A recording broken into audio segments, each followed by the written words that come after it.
Deep in the Montana wilderness, where ancient pines stretch toward heaven and silence holds secrets, something extraordinary guards the land.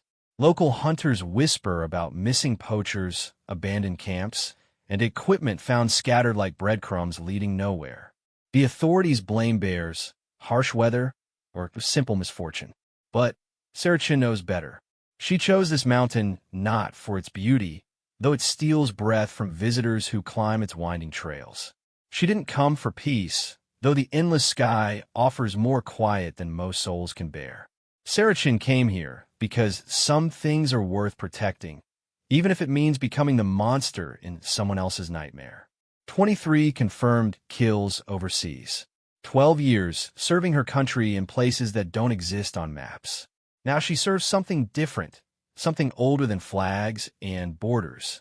The mountain chose her as much as she chose it, and together they've become something poachers learn to fear in their final moments.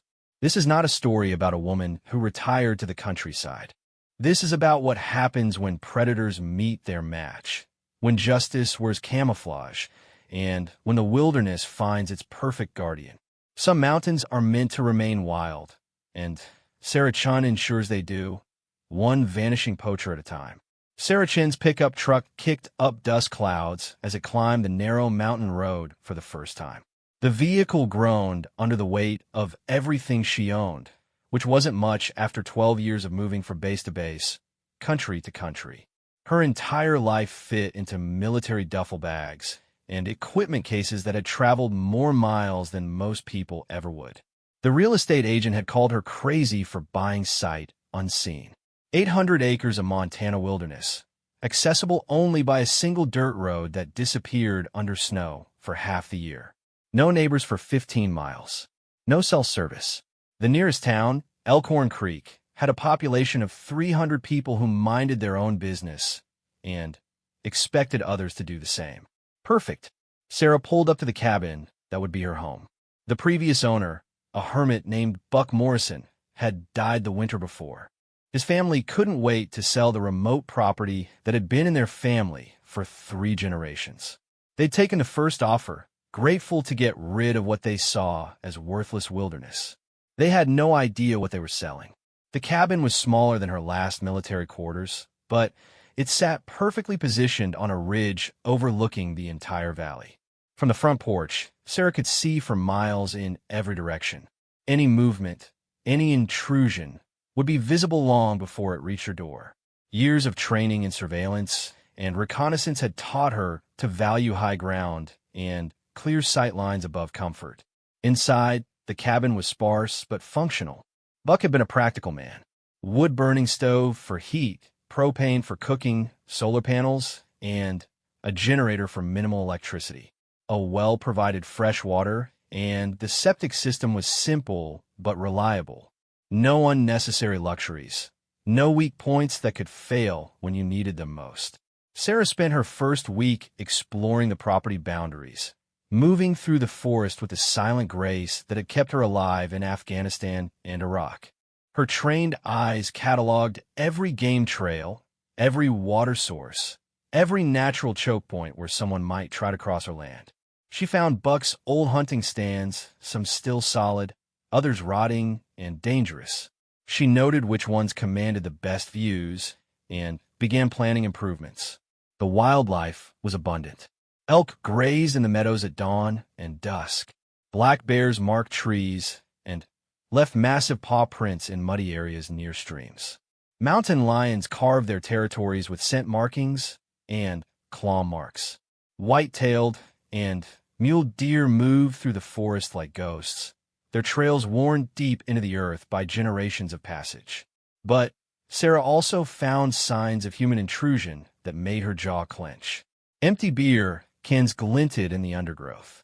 Cigarette butts marked rest stops where someone had paused to scan for targets. Shell casings from high-powered rifles lay scattered around makeshift blinds. Someone had been hunting here illegally and recently. The property was posted with no trespassing signs, but they'd been ignored or deliberately damaged. Several had bullet holes.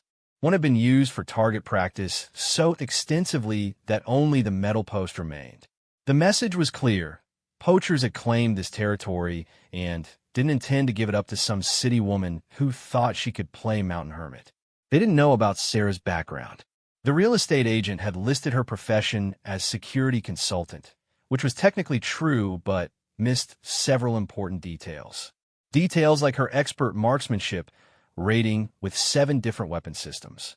Details like her advanced training in tracking camouflage and what the military politely called target elimination. Details like the fact that she'd spent 4 tours of duty hunting the kind of men who thought rules didn't apply to them. Sarah's second week on the mountain, she found her first fresh kill site. Someone had taken a massive bull elk right in the middle of her property, field-dressed it poorly, and left the remains to rot. They'd taken the antlers and maybe some choice cuts, wasting hundreds of pounds of meat that could have fed a family for months. The casual way spoke of someone hunting for trophies or thrill, not survival. She followed the blood trail to a clearing where vehicle tracks marked the extraction point. A large truck or SUV had backed up to load the carcass. The tire treads were distinctive, with a particular wear pattern that suggested the vehicle needed new tires soon. Sarah photographed everything, noting the size and depth of the impressions that would help her identify the weight and type of vehicle. More concerning were the human footprints around the kill site. At least 3 different people, possibly 4. One wore expensive hunting boots with a distinctive logo tread. Another had cheaper boots with a hole worn through the sole near the ball of the left foot.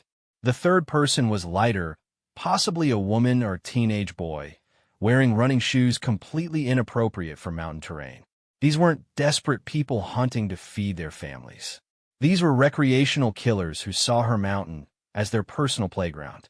They'd been using this area for months, maybe years, developing patterns and routines that made them predictable.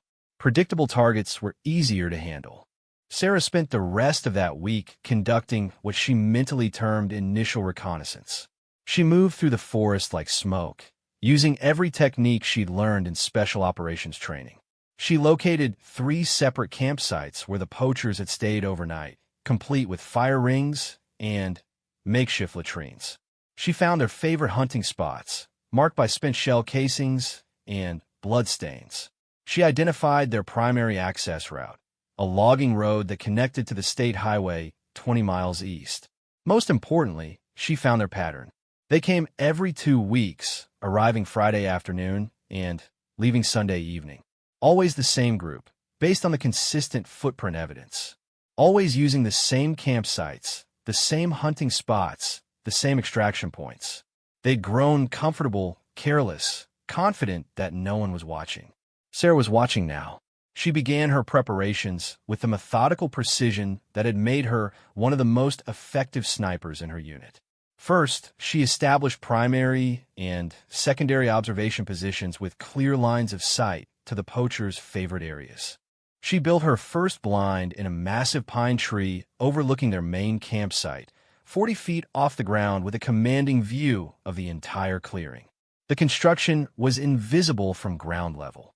Sarah used natural materials and earth-tone camouflage netting to create a position that blended perfectly with the surrounding forest. She installed it with permanent anchor points and a pulley system that would allow quick, silent access. The blind could shelter one person comfortably for days, with storage space for water, food, and equipment. Her second position was a ground-level hide built into a natural rock formation overlooking the logging road. Anyone approaching the mountain would pass directly beneath her position, unaware they were being observed and cataloged. She could photograph license plates, count passengers, and identify weapons from this position without any chance of detection. Sarah's third position was the most ambitious. She selected a ridge line that overlooked the entire valley, including both the poachers' hunting areas and their most likely escape routes. This would be her primary sniper position, with range cards calculated for every significant landmark within 2 miles. From here, she could reach out and touch anyone who threatened her mountain. The weapons preparation came next. Sarah's personal arsenal was extensive and entirely legal. As a former special operations soldier, she'd invested in quality equipment and maintained it with religious devotion. Her primary rifle was a custom-built .308 caliber precision instrument capable of consistent accuracy beyond 1,000 yards. She'd hand-loaded ammunition specifically for this weapon, testing and adjusting until she could place shots within a 2-inch circle at 800 yards. Her secondary weapon was a military-style rifle in 5.56 millimeters, lighter and faster firing for situations that might require multiple quick shots. For close-range work, she carried a .45 caliber pistol that had saved her life twice in Iraq and countless times in Afghanistan. Each weapon had been zeroed and tested from her prepared positions, with range cards and ballistic data calculated for various weather conditions and target distances. But Sarah's most important preparation wasn't weapons or positions. It was intelligence. She needed to know her enemies better than they knew themselves. She spent hours studying their tracks, learning to identify each individual by their gait and footprint characteristics. She analyzed their camping patterns, their hunting preferences, their decision-making processes. The leader was clearly the man with expensive boots. His tracks showed confidence and familiarity with the terrain. He made the decisions about where to camp, where to hunt, where to take risks. The others followed his lead, stepping in his footprints when the terrain became difficult, deferring to his choices about routes and timing. The second man was nervous based on his movement patterns. His tracks showed frequent stops and direction changes, suggesting someone who felt uncomfortable in the wilderness. He stayed close to the leader, rarely ranging more than 50 yards away. Probably a city dweller who'd been brought along for his money or connections rather than his skills. The third person was the wild card. Light, quick, wearing inappropriate footwear, but moving with surprising grace through difficult terrain. This might be someone's kid, brought along to learn the family tradition of breaking the law. Or it might be a woman who'd grown up in the outdoors but never learned respect for boundaries or conservation laws. Sarah's final preparation was psychological. She'd killed before, many times in defense of her country and her fellow soldiers. But those have been clear-cut military situations with rules of engagement and chain of command. This was different. This was personal justice in a place where the law couldn't reach. She thought about the elk they'd killed and wasted. She thought about the bears and mountain lions that would lose habitat if commercial poaching continued. She thought about the indigenous peoples who'd hunted sustainably on this land for thousands of years before being driven off by men who looked exactly like the ones now trespassing on her property. Most importantly, she thought about choice. These poachers had choices. They could hunt legally on public lands. They could buy meat at the store like everyone else. They could find hobbies that didn't involve destroying what belonged to others. Instead, they chose to be predators, taking what they wanted and leaving destruction in their wake. Sarah had made her choice too. She would be the apex predator on this mountain. She would protect what couldn't protect itself. And she would teach these men that some territories belonged to creatures more dangerous than they were. The mountain was about to learn what it meant to have a guardian who understood that some lessons could only be taught once. The poachers returned exactly when Sarah's intelligence gathering predicted they would.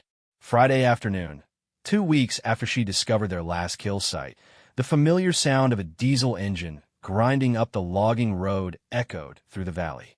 Sarah was already in position, settled into her tree-mounted observation blind 40 feet above their favorite camping spot.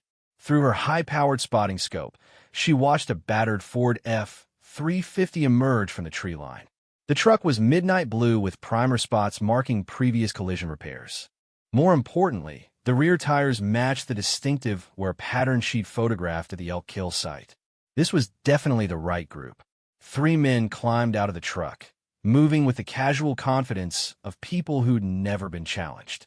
The driver was tall and lean, wearing expensive Cabela's hunting gear that probably cost more than most people made in a month.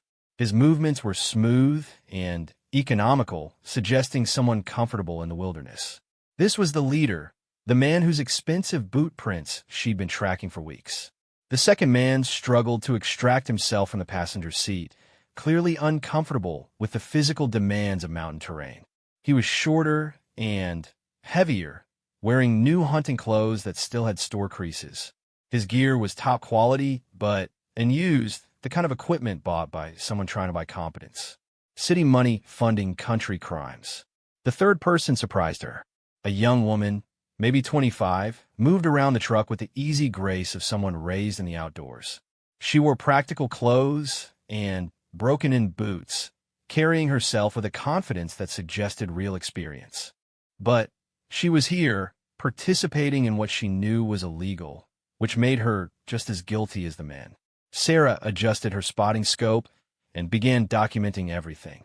License plate numbers, facial features, vehicle modifications, weapons visible in the truck bed. She photographed each person from multiple angles, building a comprehensive intelligence file that would help her understand their capabilities and weaknesses.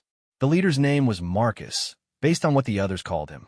He directed the camp setup with military precision, choosing defensive positions and escape routes without conscious thought.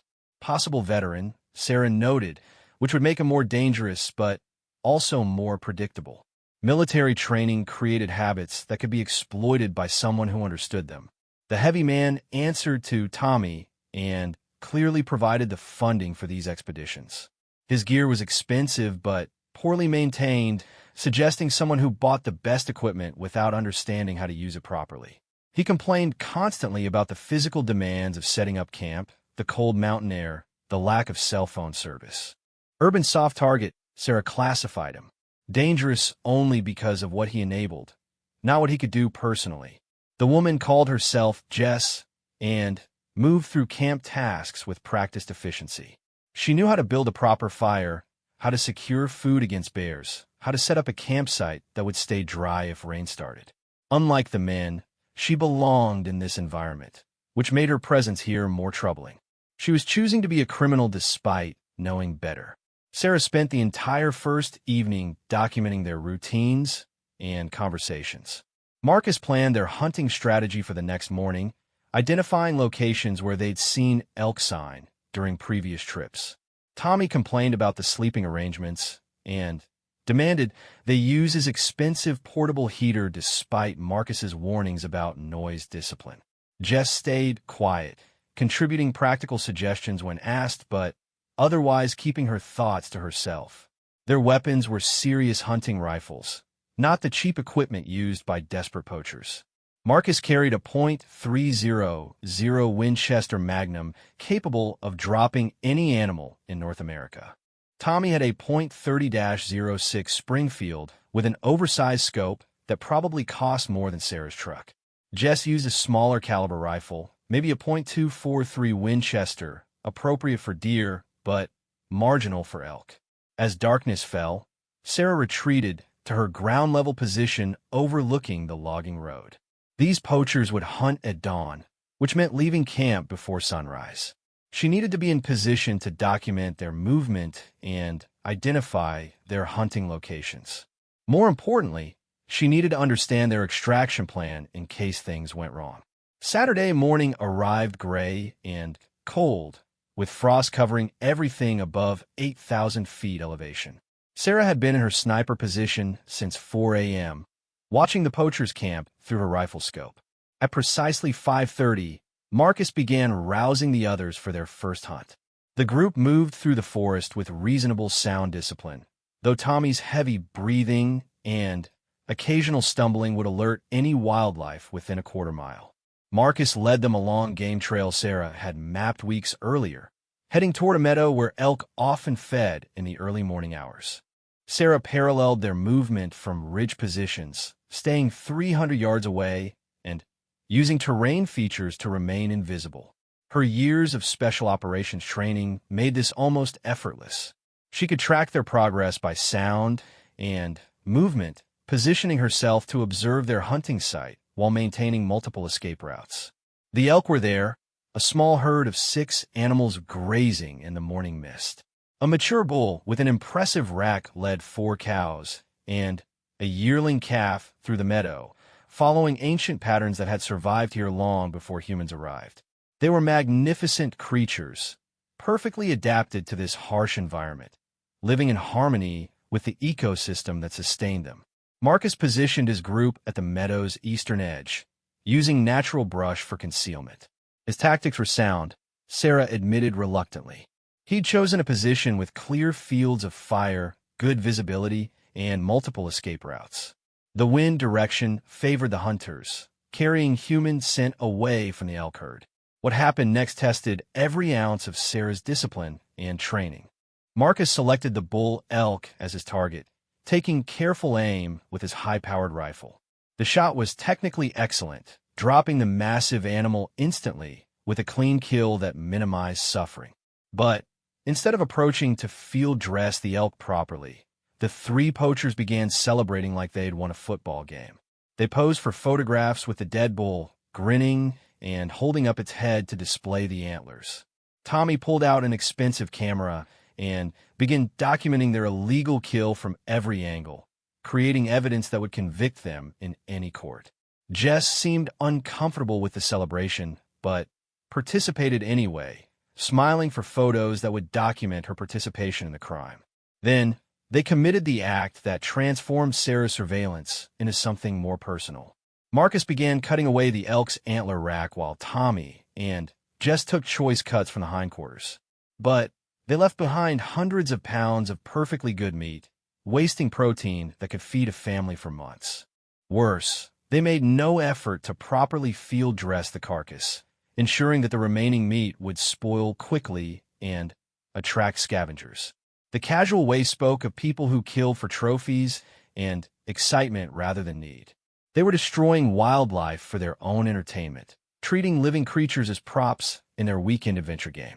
The elk had died not to feed anyone, not to serve any purpose beyond satisfying the ego of men who had more money than respect for life. Sarah watched through her rifle scope as they loaded the antlers and meat into backpacks for the hike back to their truck. The bull elk's magnificent head, which had taken years to grow and represented successful survival in a harsh environment, would probably end up mounted on someone's wall, a trophy marking the death of something beautiful and wild. The group began their return journey, moving more slowly now under the weight of their stolen goods. Sarah tracked them from parallel positions, documenting their route and timing for future reference. They were confident, careless, certain that no one was watching or cared about their activities. At the truck, they loaded their illegal harvest and began discussing plans for Sunday morning. Marcus wanted to try for another elk in a different part of the valley. Tommy argued for targeting deer, which would be easier to handle and transport. Jess suggested they'd already pushed their luck enough for one weekend. Sarah made her decision while listening to their casual planning of additional crimes. These weren't people who would be deterred by warnings or frightened away by mysterious incidents. They felt entitled to take whatever they wanted from a mountain, confident that their actions had no consequences. They were about to learn otherwise. That night, while the poachers slept in their expensive camp, Sarah implemented her first lesson in mountain justice. She moved through their perimeter like a ghost, invisible and silent, carrying equipment designed for psychological warfare rather than direct confrontation. She began with their vehicle, the lifeline that connected them to civilization and safety. Using techniques learned during covert operations overseas, she accessed the engine compartment without triggering any alarms. The modifications she made were subtle but effective. Their truck would start normally and run fine for the first few miles, but would gradually lose power and eventually die completely. They'd be stranded deep in the wilderness, dependent on help from someone who had no intention of providing it. Next, she visited their campsite while the three poachers snored in their sleeping bags. Sarah moved between their tents like smoke, leaving no trace of her presence except for carefully placed items that would deliver her message. She arranged small cairns of stones in perfect geometric patterns around their camp, formations that couldn't occur naturally, but required human intelligence to create. More unsettling was what she took rather than what she left. Tommy's expensive camera disappeared from his tent, along with all the photographs documenting their illegal elk kill. Jess's backup boots vanished from outside her tent, leaving only the running shoes she'd worn during the hunt. Marcus's GPS unit relocated itself to a position 30 feet up in a pine tree, hanging from a branch like some technological fruit. But Sarah's most effective psychological warfare came from demonstrating how completely she'd penetrated their security. She left Marcus's rifle standing upright in the center of their camp, exactly where they'd built their fire the night before. The weapon was unloaded but otherwise untouched, positioned where they couldn't miss seeing it when they woke up. The message was clear. Someone had been in their camp while they slept. Someone had moved through their perimeter without waking them. Someone could have done anything to them while they lay helpless in their sleeping bags, and they'd never known the danger they were in. When the poachers woke Sunday morning, their confident chatter died immediately. Marcus found his rifle and began checking the camp perimeter, looking for signs of the intruder who'd outmaneuvered him so completely.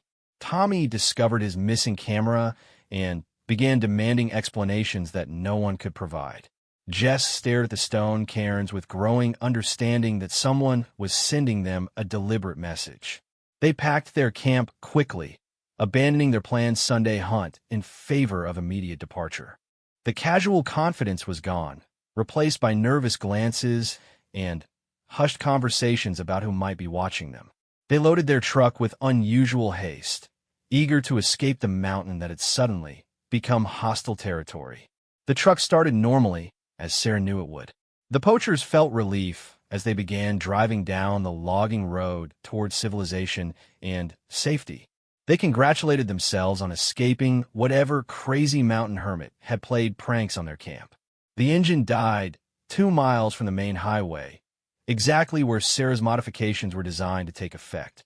The truck coasted to a stop in the middle of nowhere, surrounded by endless forest and complete silence. Cell phones showed no signal. The nearest help was 20 miles away on foot, through terrain that had already proved more dangerous than they'd expected. From her observation position, Sarah watched through binoculars as panic set in. Marcus tried desperately to restart the engine while Tommy demanded solutions, and Jess studied maps that wouldn't help them. They were learning the first lesson of mountain justice. Actions have consequences, and some places don't forgive mistakes. Sarah had given them a warning they couldn't ignore or misunderstand. The mountain had a guardian now, someone who saw everything they did and could reach them whenever she chose. Their choice was simple: never return or discover what happened to poachers who didn't learn from gentle lessons. The mountain held its breath, waiting to see which choice they would make. Alpha's reinforcements arrived on a Thursday morning, transforming what had been a poaching expedition into a military operation that would have impressed Sarah's former special operations commanders. 2 additional vehicles brought 4 more men, advanced surveillance equipment, and enough firepower to assault a small fortress. Sarah observed the buildup from multiple concealed positions, documenting the new arrivals and their equipment through high-powered optics. The expanded team now included specialists in tracking, communications, demolitions, and what appeared to be a professional sniper carrying a custom rifle that could reach targets beyond 1,500 yards. The new team leader was a man Sarah recognized from her years in special operations. Colonel James Harrison, retired Special Forces, had been involved in several classified operations that pushed the boundaries of legal military action. His presence here meant that someone with serious connections and unlimited funding had decided her elimination was worth hiring the best available talent. Harrison's tactical assessment was immediate and professional. Within hours of arrival, he'd restructured Alpha's defensive positions, established proper communication protocols, and deployed surveillance equipment that turned the poachers' base camp into a sophisticated military installation. His team worked with the smooth efficiency of professionals who'd operated together in hostile territory. But Harrison's most dangerous decision was his understanding of what they were actually facing. Unlike Marcus and his amateur poaching group, Harrison recognized the signatures of professional military training in Sarah's operations. He knew they weren't dealing with an angry landowner or a local vigilante, but with someone who possessed advanced special operations skills. "This is military," Sarah heard him tell Alpha through her electronic surveillance of their communications. "Specialized training, professional equipment, advanced tactics. Whoever we're hunting has combat experience and knows exactly what they're doing. We need to treat this as a hostile military contact, not a law enforcement situation." The implications chilled even Sarah's professional composure. Harrison wasn't planning to capture or deter her. He was planning to kill her using methods that would leave no evidence and no questions. His team had been assembled for assassination, not arrest, and they possessed the skills to make her disappear without a trace.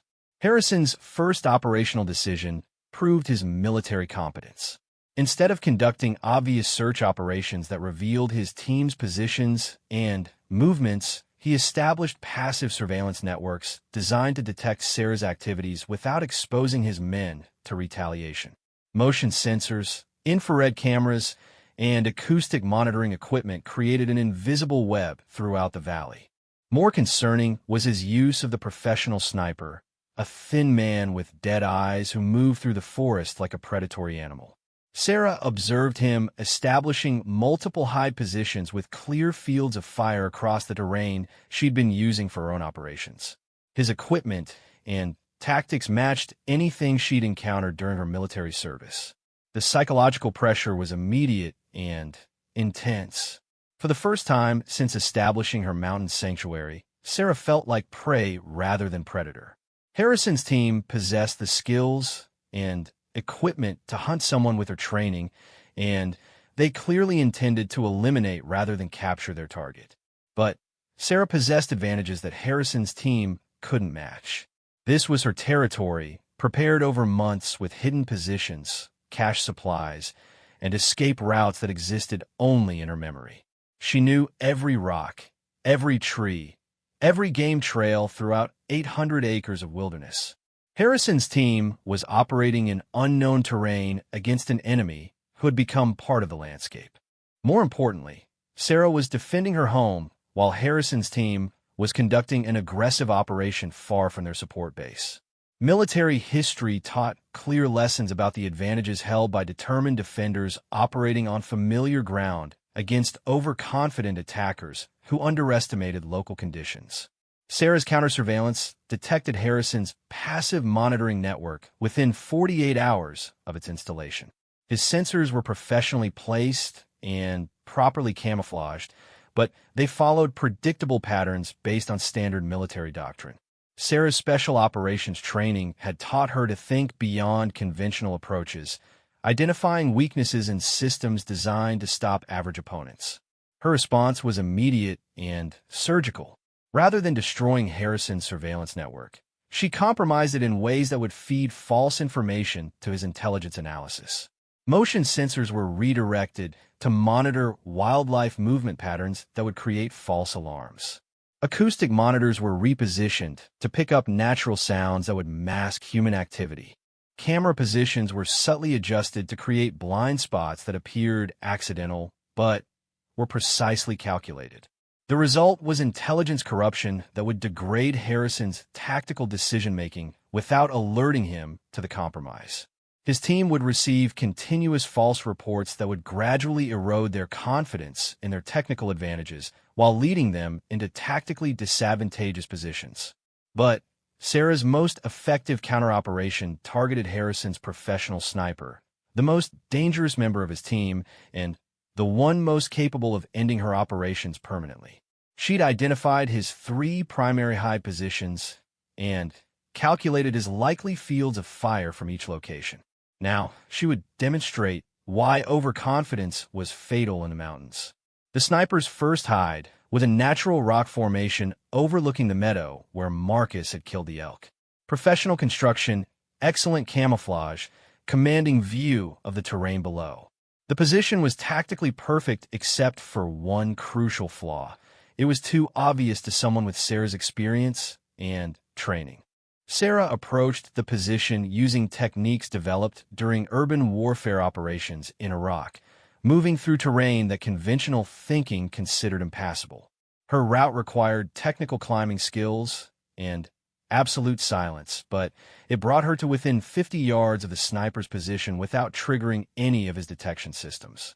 The professional killer was everything she'd expected: disciplined, alert, professionally equipped. His custom rifle was a work of art, capable of precise accuracy at ranges that would impress Olympic competitors. His camouflage and concealment were textbook perfect. His field of fire covered every approach route that military doctrine suggested for assaulting his position. Sarah wasn't using military doctrine. Her approach came from directly above, rappelling down the rock face that the sniper had positioned himself against for protection. The technique was technically challenging and extremely dangerous, but it placed her exactly where no tactical manual suggested an enemy might appear. The sniper never saw her coming. Sarah's attack was silent and instantaneous. Military training had taught her 17 different methods for eliminating sentries without creating noise or alerts that might warn other enemies. She selected the technique most appropriate for the terrain and tactical situation, ensuring the sniper's death would appear accidental to anyone discovering the body later. The professional killer simply vanished from his hide position, leaving behind expensive equipment, but no trace of what had happened to its owner. His body would never be found by Harrison's search teams, and his disappearance would create the kind of psychological pressure that degrades unit cohesion and tactical effectiveness. Sarah appropriated the sniper's custom rifle and ammunition, adding serious long-range capability to her own arsenal. More importantly, she now possessed equipment that Harrison's team would recognize, creating uncertainty about whether she had killed their teammate or recruited him to her side. The sniper's disappearance was discovered during Harrison's evening communication check, when the professional failed to respond to radio calls and couldn't be located at any of his assigned positions. Search teams found his hide sites intact, but abandoned, with no signs of struggle or evidence indicating what had happened. Harrison's tactical assessment was immediate and correct. His most dangerous team member had been eliminated by an opponent who possessed superior skills and intimate knowledge of local terrain. The psychological impact on his remaining men was devastating, transforming confident professionals into nervous soldiers operating in hostile territory. But Harrison's military experience included operations against determined enemies who used unconventional tactics. Rather than retreating, he adapted his strategy to account for an opponent who could eliminate trained special operations personnel without leaving evidence or alerts. His new tactical approach assumed he was hunting someone with skills equal to his own. The escalation continued when Harrison deployed his demolitions specialist to create what he called area denial obstacles designed to channel Sarah's movements into prepared kill zones. The explosive devices were professionally constructed and expertly placed, turning game trails and natural routes into deadly traps that would eliminate anyone attempting to use them. Sarah's detection of the explosive devices required skills learned during counterinsurgency operations in Afghanistan, where hidden bombs were a constant threat to military patrols. Her route clearance procedures were meticulous and time-consuming, but they revealed the locations and trigger mechanisms of Harrison's trap network. Rather than avoiding or destroying the explosive devices, Sarah decided to turn Harrison's weapons against his own team. Military explosive devices could be reprogrammed by anyone with the proper technical knowledge, and Sarah's special operations training had included extensive instruction in improvised explosive devices and their tactical applications. Her modifications were subtle but effective. Trigger mechanisms were adjusted to respond to different target profiles. Directional charges were reoriented to cover different areas. Timer systems were reprogrammed to activate according to new parameters that would surprise rather than eliminate their intended victims. The result was a trap network that would function exactly as Harrison expected, but against targets he hadn't intended to attack. His own explosive devices would become weapons in Sarah's arsenal, creating psychological pressure while demonstrating her technical superiority over his specialized personnel. Harrison's communications specialist was the next to disappear, vanishing during a routine patrol that should have been covered by overlapping fields of observation from multiple team members. His radio equipment was found scattered across a quarter-mile of forest floor, destroyed beyond repair, but arranged in patterns that suggested deliberate rather than accidental damage. The message was clear. Sarah could eliminate Harrison's team members individually, using their own tactical procedures against them. She was inside his operational cycle, predicting his decisions and positioning herself to exploit the weaknesses in conventional military thinking. Tommy cracked first, demanding immediate evacuation and threatening to withdraw his financial support if Harrison's military operation continued. The recreational poacher had signed up for weekend hunting adventures, not a war against a professional killer who made trained soldiers disappear without a trace. Marcus supported Tommy's position, arguing that they'd underestimated their opponent and needed to retreat before additional casualties made their situation impossible to explain to authorities. Even Alpha expressed doubts about their ability to complete their mission against an enemy who seemed to anticipate their every move. But Harrison's professional pride wouldn't accept defeat at the hands of a single opponent, regardless of her training or tactical advantages. He'd been hired to eliminate a problem, and his reputation depended on delivering results regardless of casualties or complications. His final tactical decision was to abandon subtlety in favor of overwhelming force. Rather than continuing the chess match of professional military operations, he would use his remaining personnel and equipment to create such comprehensive destruction that his target couldn't possibly survive. Harrison began planning what he called a terminal solution that would eliminate Sarah along with any evidence of the illegal operation that had brought them to her mountain. Explosive charges would create an accidental forest fire that would consume buildings, equipment, and human remains.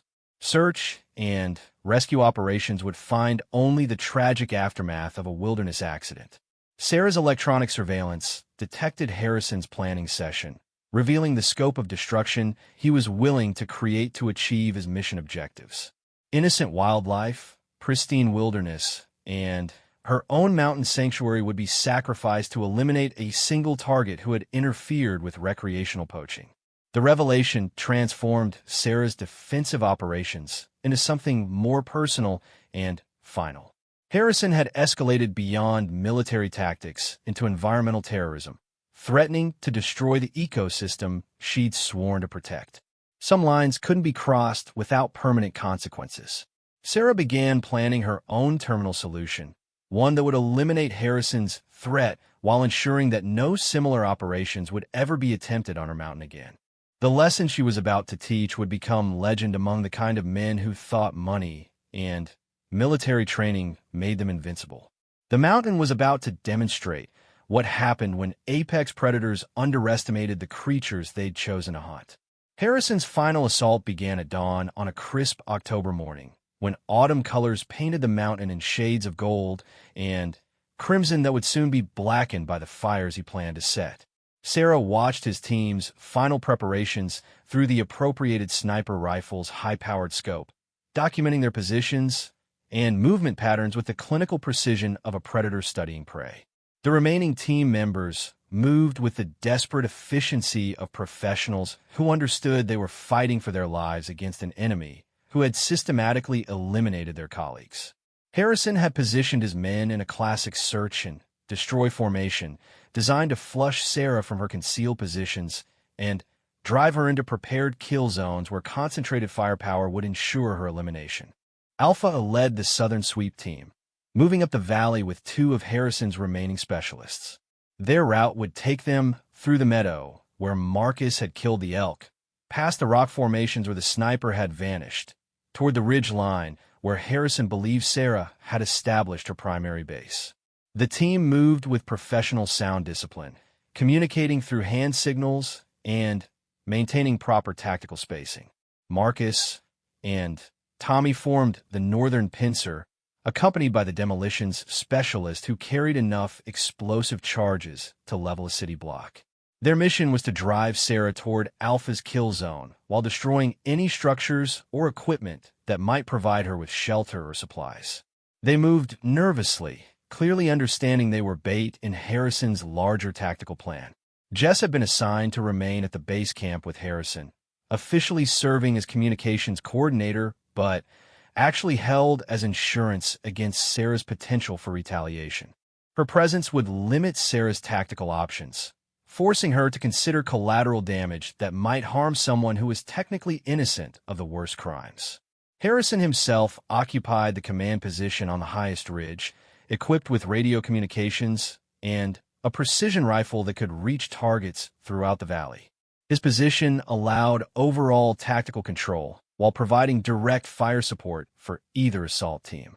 Professional placement for a professional operation that should have succeeded against any conventional opponent. Sarah was not conventional. Her counter-assault began with the explosive devices Harrison's team had placed throughout her mountain, now reprogrammed to serve her tactical objectives rather than his. The first detonation occurred directly behind Alpha's team as they advanced through the meadow, close enough to simulate incoming artillery, but positioned to drive them forward rather than eliminate them immediately. The blast shattered the morning silence and sent Alpha's team scrambling for cover among rocks that Sarah had pre-positioned with additional surprises.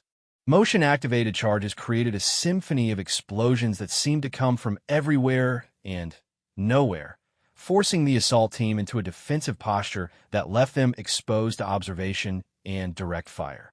But Sarah's most effective weapon was the psychological pressure created by fighting an enemy who seemed to control the mountain itself. Every rock formation might conceal an explosive device.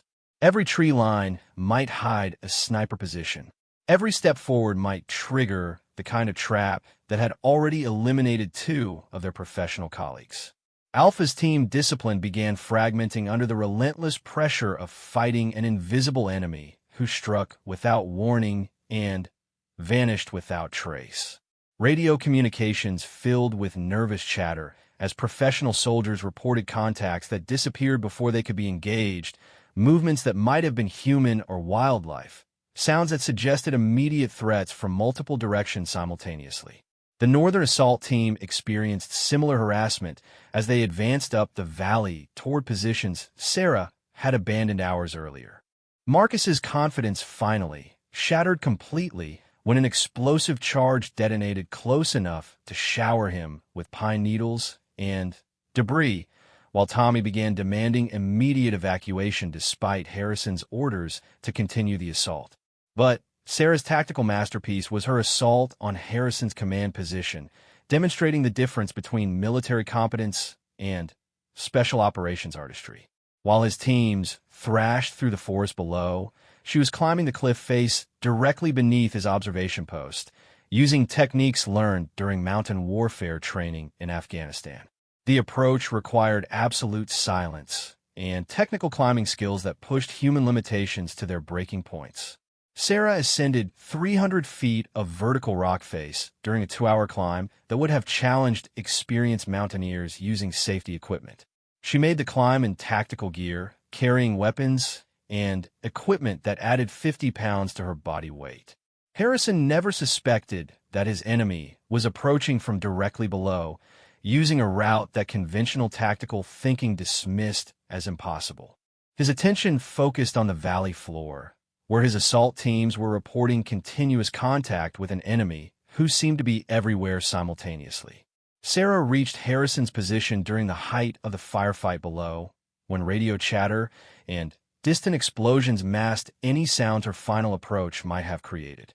The retired Special Forces colonel sat behind his rifle, directing tactical operations while scanning for targets through a high-powered scope that could eliminate threats at ranges exceeding a mile. His death was silent and instantaneous, achieved using techniques that left no forensic evidence and would appear completely accidental to any investigative team. Harrison simply vanished from his command position, leaving behind expensive equipment and tactical plans, but no trace of what had eliminated the most dangerous member of the assault force. Sarah appropriated Harrison's radio equipment and began broadcasting false orders to his confused assault teams, using voice modification technology to simulate his command authority. The demoralized soldiers received contradictory instructions that sent them in circles, wasted their ammunition on false targets, and gradually separated them into individual targets that could be eliminated safely. Alpha was the first to realize that something had happened to Harrison when his radio communications became increasingly erratic and tactically nonsensical. The experienced soldier began attempting to rally his scattered team for extraction, understanding that their mission had failed catastrophically and their primary objective now was survival rather than target elimination. But Sarah had prepared for this contingency, positioning herself to intercept any extraction attempts using the high-powered rifles she'd appropriated from Harrison's eliminated specialists. Her position commanded views of all routes leading toward their base camp and vehicle positions, creating a killing field that would challenge even experienced infantry units to traverse successfully. Alpha's tactical competence was evident in his extraction planning, using proper military procedures to coordinate his surviving team members and establish security while moving toward their vehicles. His men moved professionally despite their obvious demoralization, maintaining communication discipline and providing mutual support during their fighting withdrawal. Sarah allowed them to reach their vehicles before demonstrating the final lesson in mountain justice. The explosive charges she'd placed in their engines detonated simultaneously as the assault teams attempted to start their trucks, creating spectacular fireballs that could be seen for miles, but were positioned to disable rather than kill their occupants. The message was unmistakable. She could have eliminated them all at any moment during their tactical operation, but had chosen to demonstrate her superior capabilities while allowing them to survive. Their survival came with conditions that were non-negotiable and permanent. Marcus and Tommy emerged from their burning truck with their hands raised, clearly understanding that resistance would be fatal and surrender might allow survival. Alpha's team maintained tactical formation, but held their weapons in non-threatening positions, acknowledging Sarah's tactical superiority while hoping their professional competence might earn merciful treatment.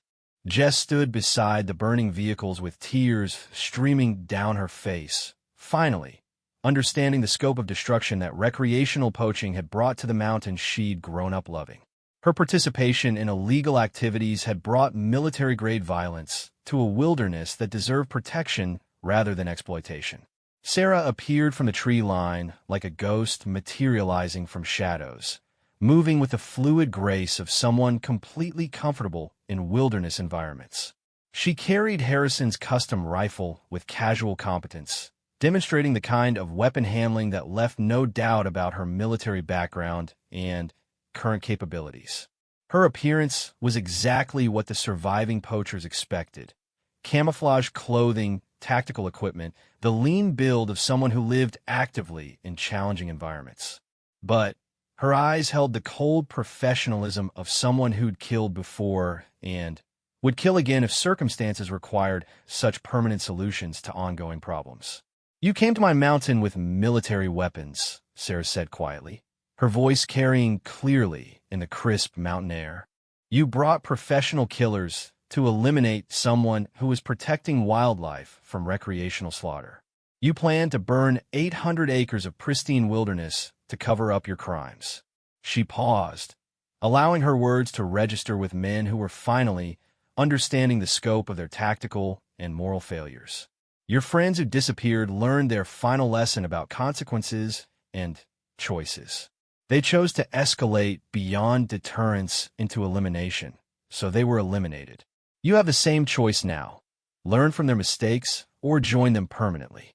Marcus found his voice first, stammering apologies and promises that his illegal hunting days were permanently finished.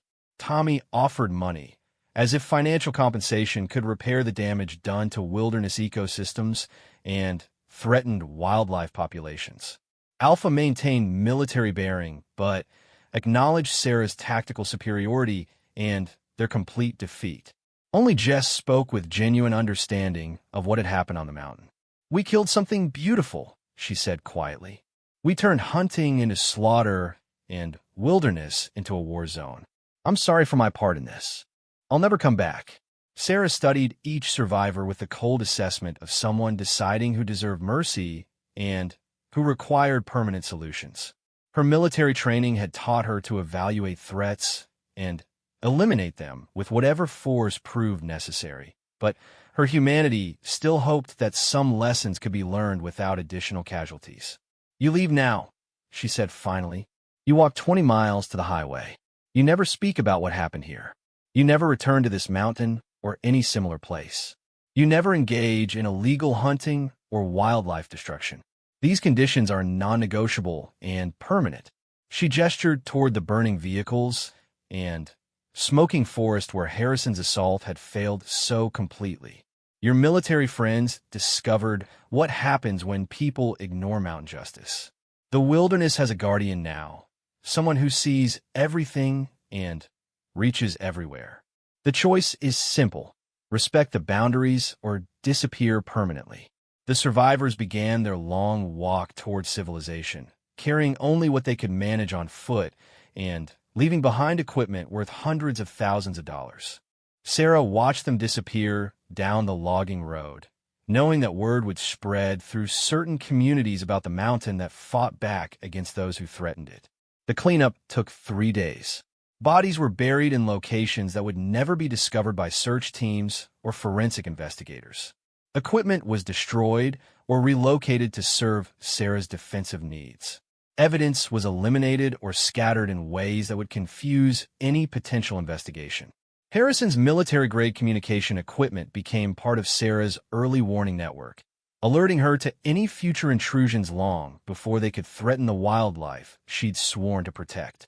His weapons joined her arsenal, providing capabilities that would deter professional threats as well as recreational poachers. But the most important result of Harrison's failed assault was the message it sent to communities where such services were bought and sold. Professional soldiers had attempted to eliminate a single target using military tactics and overwhelming firepower. They had failed completely, disappearing without trace in wilderness that defended itself against those who threatened it. The mountain had its guardian, and the guardian had proven capable of protecting it against any level of threat.